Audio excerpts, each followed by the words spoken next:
Welcome to another episode from our Growth Tips series. The only place to grow you, grow your business, and live the lifestyle you want to live. In this video, we go through the process of how to design your brand identity. Now, every time your customer comes into contact with your business, it creates an impression, whether that's good, bad, or neutral. These are called touch points. It's important that you understand this because if your messages aren't consistent in what you say, compared to how you do things, it will give mixed messages and will most likely lead to a bad impression. This training looks at how we can create the best impression first time, and then consistently every time. The eyes consume huge amounts of information and then relay it to our brain unconsciously. This is what leads us to make snap judgments of whether something appeals to us or not.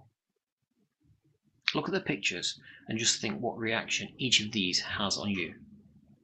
How does it make you feel? You've got a chocolate cake. You've got a bag of gold coins. And you've got the gold Ferrari. Now, depending on what experiences you've had throughout your life, will also determine how you think about these things. So what elements make up your identity? Most people would say that a brand is just a business's logo and its name. Actually, these two are important, but it includes lots of things. It includes every time a customer or potential customer comes into contact with the business or its staff. These are called the touch points, or if strong enough, you might call them an impact point, because if it's good or bad, it's going to make some kind of impact on the decision to buy from a company. Here's a small example of what could be included in that touch point list. Now just imagine this from your own point of view. Look at how each one of these fit into your own business. And you might think of other times your customers come into contact with your business. But we've got stationery, business cards, your staff uniform, forms, invoices, emails, newsletter, your website, your Facebook page. Every time someone calls you or you call them, you've got your telephone manner. You've got customer service, advertising. Your vehicles, are they clean? Are they new? What make are they? Are they sign written? What colour are they? An interesting point to consider with this one, not only are you considering your own brand with this one, but you also need to consider what people think about the make of vehicle. For example, look at what people might think about a Mercedes compared to, let's say, a Fiat. What words do you associate with Mercedes compared to Fiat? You probably associate Mercedes with quality and prestige, whereas the Fiat would be more cheap and cheerful. Now, if you're trying to project a quality image about your business and moving toward charging higher prices, it might be a bad idea to go with the Fiat, because their brand is automatically associated with yours. In other words, you're charging high prices, but your marketing and your brand are shouting cheap and cheerful. Also consider what people might associate locally. For example, if there's been a local business who had a recognizably large fleet of red Ford vans, but then something happened to that business, perhaps they were found out to be cowboys, be careful not to choose red Ford vans in that scenario. And that could be associated with any manufacturer or anything that could be associated with your business. Because unconsciously, in your customers' minds, your business will also be associated with whatever they did wrong. To continue, you've got touch points from your salespeople. your communication style and format, your printed materials such as brochures, any signage including the materials that you use, and as well as the font type, if you have any text on there. If you're trying to represent a modern, forward-facing image, don't use old Gothic style text. Your office or business premises, employee attitudes, any smells or sounds. It even comes down to your Twitter background or personal social media pages, or how you interact with people on social media, such as Facebook groups. And then we can consider your company name and logo. They either support your company brand and image, or they detract from it. The image elements of your brand perform very specific functions. Your logo and business name are the first thing a potential customer will come into contact with. So it must perform these tasks. It must clearly identify your company. It must appeal to your target market. It must differentiate your firm. And it must support the most important aspect of your core message. So, do all of your image elements meet these criteria?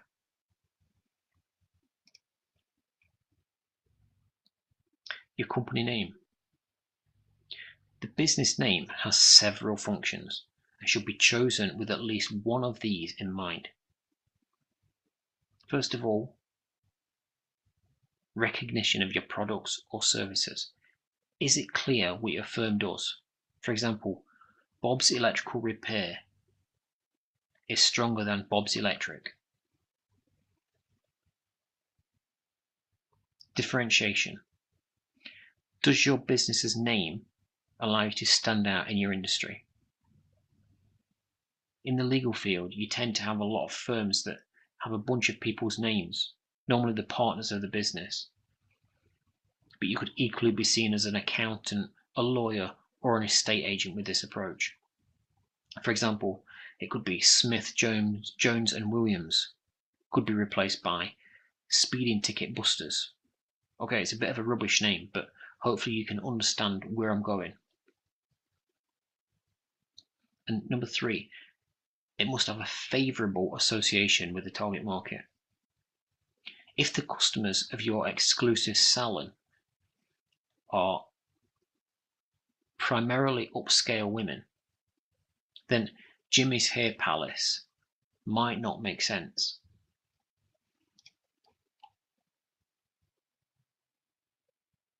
Your logo is the cornerstone of the company's branding elements. The elements of a good logo. Number 1, it must have lasting value. Trendy logos don't hold up over time. Number 2, it must be distinct. There is some uniqueness as long as it doesn't confuse. Number 3, it must appeal to your target market. Go for colours and fonts that your target like. Number 4, it must support your core message.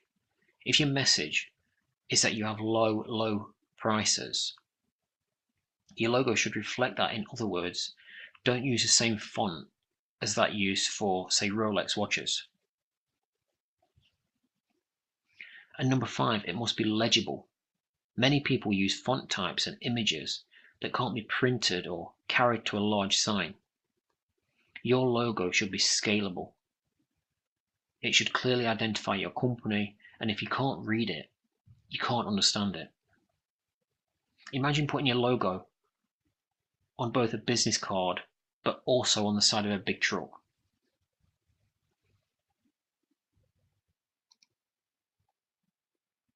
Can you attach a visual metaphor? While it's not always available, a logo or name that creates a visual metaphor can be powerful, and it can stick in the mind of your target audience. Colors and powerful images can help drive the association to your business and help you to stand out. A fleet of lime green vans, catchy names, a vivid image, or a mascot can help you stand out. You must create your logo professionally. There are some people that do logos for a few dollars, but from experience, you generally get what you pay for. Ask yourself, if you're only paying $5 for a logo, is it a trained designer that's doing it, or just a teenager in the bedroom? I don't expect anyone to spend thousands on the logo, but equally, is your brand image the first thing people see about your company only worth $5? Next, you want to create a brief for the graphic designer to work to, expressing what the business does, along with your marketing core message, purpose, and talking logo.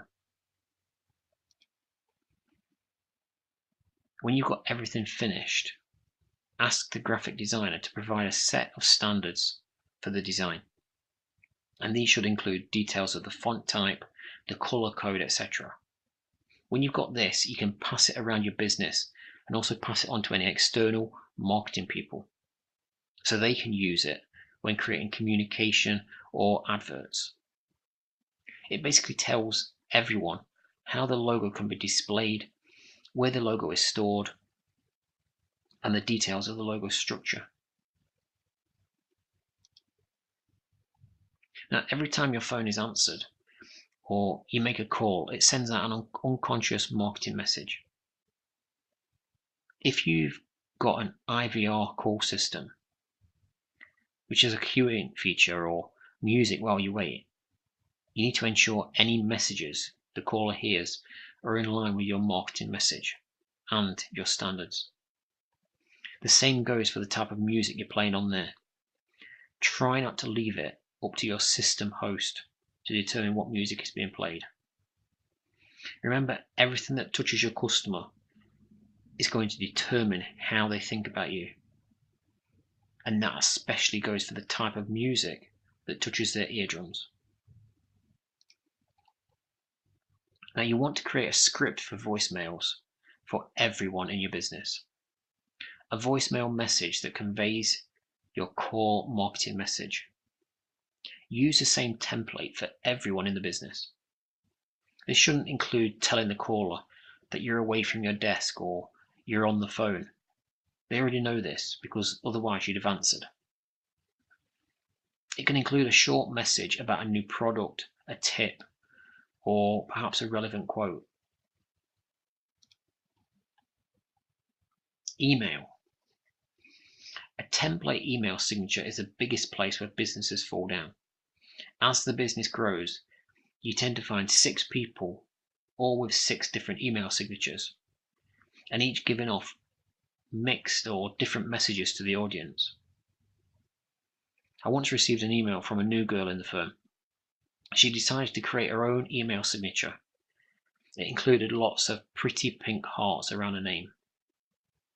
Now you might say, oh, how cute, until you realize it was a professional services company. Create a template that everyone can use. And even better, have it set up, ready to go, whenever a new employee starts work. Now, if most of your staff are remote or site-based, there's a chance they'll be sending emails more now from site than they did 15 years ago.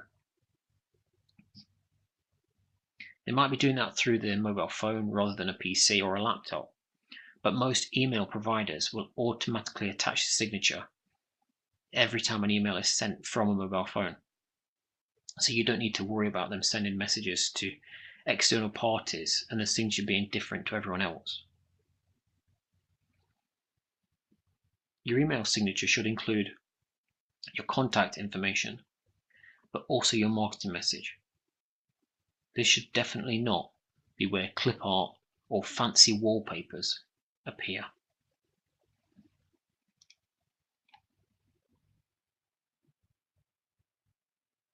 Now, the state of your work is generally a byproduct of your environment. Your business premises, your vehicles, your site cabins or storerooms should always look as if your number one customer will be visiting later today. This includes your home office. Even if a customer never visits, you'll feel much happier, less stressed, and more professional, which always reflects in your work. Have you got a dress code or a uniform? Now remember, your dress code either adds or detracts from your brand image, so make it right. How should you dress? The common thoughts are that you should dress one step above your target audience.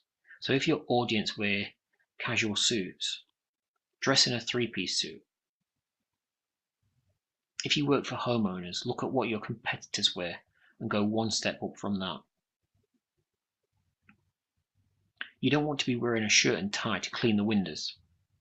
But if your competitors wear polo shirts, why not upgrade that to short sleeve shirts? Let's consider an example and compare 3 heating companies. They each arrive at your house to service your central heating boiler. One wears a boiler suit, the second wears a polo shirt, and the third wears a shirt with tie. Now, from a practicality point of view, you might say the third one is ridiculous, but I've seen some of the most well-known companies wearing just that. So which ones do you think present the best image for your company? Likewise, if you're trying to communicate that you're the cheapest heating company, wearing a shirt and tie to service the boiler might not present the desired image. Likewise, let's imagine you have a 4th company turn up. This time the engineer is wearing stretchy gym pants and a Manchester United football shirt. Which of the 4 are you least likely to choose?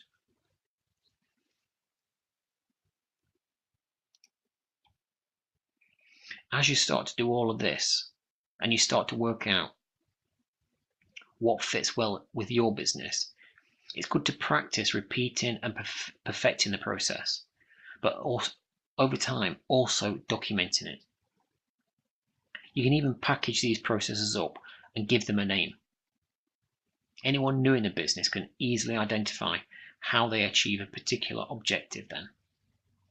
For example, a sales call might be called our 2-step internal seminar.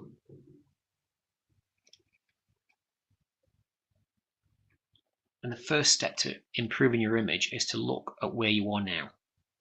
Look at every touch point and determine which ones have a positive or a negative impact on your business.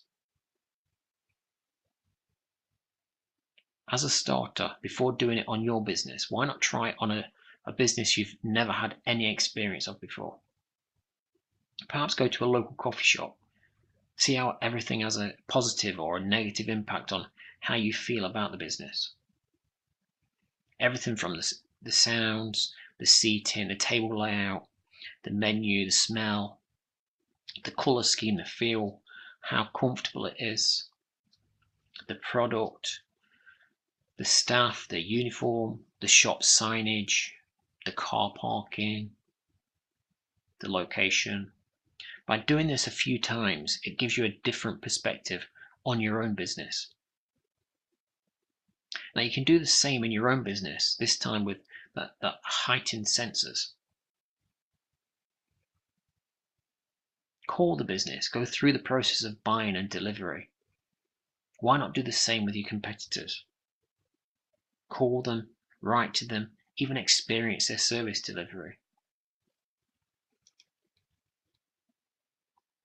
So the actions for this learning session. First of all, determine if your identity elements support your target market. Number 2, create identity elements for your marketing, sales, fulfillment, and customer service processes. Number 3, complete your identity audit. And finally, don't forget to download and complete the workbook. Thank you for watching. I hope you've got some value from this.